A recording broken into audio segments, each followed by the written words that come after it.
फैजल पटेल કોંગ્રેસથી કેમ છે નારાજ? શું ફૈઝલ પટેલ કોંગ્રેસને કહેશે બાય બાય? આ વિશે વિગતવાર વાત કરીએ તો ફૈઝલ પટેલ એ સ્વર્ગસ્થ અહેમદ પટેલના દીકરા છે. અહેમદ પટેલ કોંગ્રેસના એક સમયમાં દિગ્ગજ નેતા હતા. સોનિયા ગાંધીના રાજકીય સલાહકાર તરીકે પણ તેમણે ભૂમિકા નિભાવેલી છે.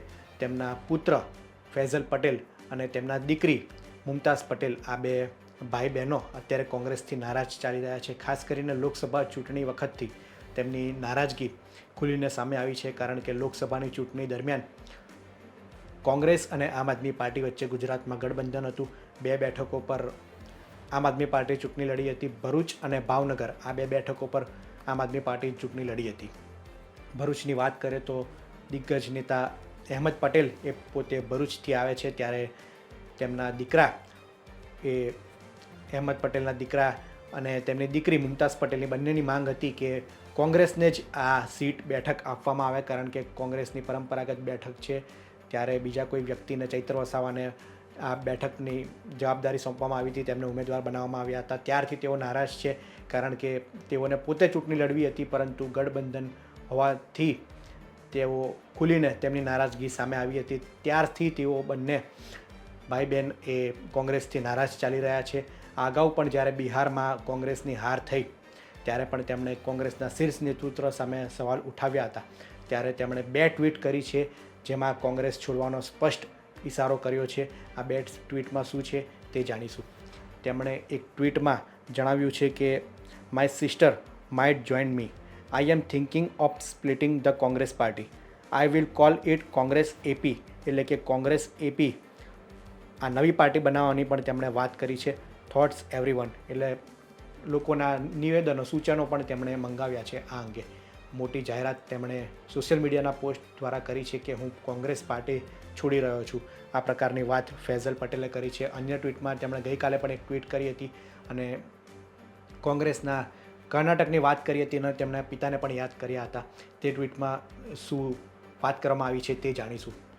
આ ટ્વીટમાં તેઓ લખે છે કે I vividly remember my late father Ahmed Patel mentioning that DK Shivakumar should be chief minister of Karnataka one day. My father also got Siddharth Maiya to the Congress from JDS, but Siddharth Maiya ji should step down peacefully. આ વાત તેમણે આ 2 tweet એ કરી હતી. ત્યારે હવે તેઓ કોંગ્રેસ છોડી રહ્યા છે. તેઓ આવનારા સમયમાં તેઓ શું કરશે, કઈ પાર્ટીમાં જોડાવશે કે પોતાનો પક્ષ બનાવશે, તેની ચર્ચાએ જોર પકડ્યું છે.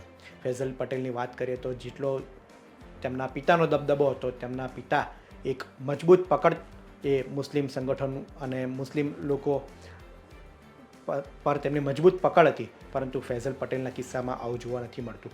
તેઓ ક્યાંક ને ક્યાંક પાછા રહી ગયા હોય, અથવા તેઓ વધુ સમય પોતાના મત વિસ્તારમાં પસાર નથી કરી રહ્યા અને પોતે દિલ્હી વધારે રહે છે, દિલ્હીથી ભરૂચ આવતા જતા હોય છે, પરંતુ સમાજમાં જે પ્રતિભાવ, તેમનો મજબૂત પકડ હોવી જોઈએ તે લાગી નથી રહી. અને આ જ કારણ હતું કે જ્યારે 2024 લોકસભાની ચૂંટણીની વાત આવી ત્યારે ચૈત્ર વસાવાની પસંદગી કરવામાં આવી, કારણ કે ચૈત્ર વસાવા આદિવાસી સમુદાયમાં મજબૂત પકડ ધરાવે છે. આ ઉપરાંત વિસ્તારમાં પણ તેઓ સતત એક્ટિવ રહે છે. તેને ધ્યાને રાખીને મહાગઠબંધન, જ્યારે ઇન્ડિયા ગઠબંધન મળ્યું હતું, તેમને એક લાગતું હતું કે આ બેઠક પર મનસુખ વસાવાને તેઓ ટક્કર આપી શકે છે. તેના જ કારણે ફૈઝલ પટેલની પસંદગી નહોતી કરવામાં આવી. ફૈઝલ પટેલની વાત કરીએ તો તેઓ સંગઠનમાં, કોંગ્રેસ પક્ષમાં પણ એટલા એક્ટિવ જોવા નથી મળતા. ભરૂચમાં કોઈ આંદોલન હોય કે યાત્રા હોય, પરંતુ ફૈઝલ પટેલ એ જોવા નથી મળતા. બીજી તરફ તેમના બેન એટલે મુમતાઝ પટેલની વાત કરીએ તો મુમતાઝ પટેલ પણ ઘણા સમયથી કોંગ્રેસથી નારાજ છે. જ્યારે બિહાર વિધાનસભાની ચૂંટણીનું પરિણામ આવ્યું ત્યારે પણ તેમણે કોંગ્રેસના શીર્ષ નેતૃત્વ પર સવાલ ઉઠાવ્યા હતા અને નેતૃત્વ બદલવાની વાત કરી હતી. જો કે આ ફૈઝલ પટેલની ટ્વીટ પર તેમણે મુમતાઝ પટેલનો પણ જવાબ આવ્યો છે. તેમણે આ ટ્વીટને તેમનું અંગત નિવેદન જણાવ્યું હતું અને તેઓ કોંગ્રેસ પક્ષમાં જ છે તેવી વાત કરી હતી. આ ટ્વીટમાં તેમણે શું કહ્યું તે પણ આપણે જાણીશું. મુમતાઝ પટેલે ટ્વીટ કરીને કહ્યું છે કે ફક્ત સ્પષ્ટતા કરવા માટે, મારી કોઈ નવી રાજકીય પાર્ટીમાં જોડાવાની કે કોઈ નવી પહેલનો ભાગ બનવાની કોઈ યોજના નથી. મારા ભાઈના વિચારો અને નિર્ણયો સંપૂર્ણપણે તેમના પોતાના છે. કૃપા કરીને મને આ સાથે જોડશો નહીં. આભાર. આ પ્રકારની મુમતાઝ પટેલની ટ્વીટ જ્યારે સમાચારો એ સામે આવ્યા કે બંને ભાઈ બહેનો હવે કોંગ્રેસ છોડી રહ્યા છે, ત્યારે તેમણે પણ આ ટ્વીટ કરીને સ્પષ્ટતા કરી છે કે હું કોંગ્રેસ પક્ષ સાથે જ જોડાયેલું છું. અન્ય કોઈ પાર્ટીમાં જવાની કે નવી પાર્ટી બનાવવાની મારી કોઈ યોજના નથી. પરંતુ ફૈઝલ પટેલની ટ્વીટ એ મહત્ત્વપૂર્ણ ગણે છે, કારણ કે તેમણે કોંગ્રેસ એપી કરીને એક વાક્ય લખ્યું હતું. એટલે કે શું તેઓ નવો પક્ષ બનાવવા જઈ રહ્યા છે, જેમાં કોંગ્રેસ અને એપી એટલે કે અહેમદ પટેલ એ પ્રકારનો નવો પક્ષ, નવો કોંગ્રેસ પાર્ટીમાંથી વિમુખ થઈને નવો પક્ષ બનાવવાની જાહેરાત શું તેઓ કરી શકે છે, તે પણ ચર્ચાએ જોડે પકડ્યું છે. આગામી સમયમાં જોવાનું રહ્યું કે બંને ભાઈ બહેનો શું કરે છે. જો કે મુમતાઝ પટેલે તો સ્પષ્ટતા કરી દીધી છે, પરંતુ ફૈઝલ પટેલ શું કોઈ નવા જૂની કરવાના મૂડમાં છે? ગુજરાતમાં તેઓ નવો પક્ષ બનાવવા જઈ રહ્યા છે. પોતાના પિતાના નામે કોંગ્રેસને જોડીને તેઓ નવો પક્ષ બનાવવા જઈ રહ્યા છે. તેમના પિતાની વાત કરીએ અહેમદ પટેલ, તો તેઓ દિગ્ગજ નેતા હતા. 8 ટર્મ સુધી તેઓ સાંસદ રહી ચૂક્યા છે.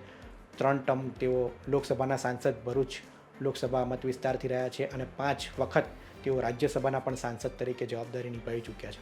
ગાંધી પરિવારથી તેઓ નજીક હતા.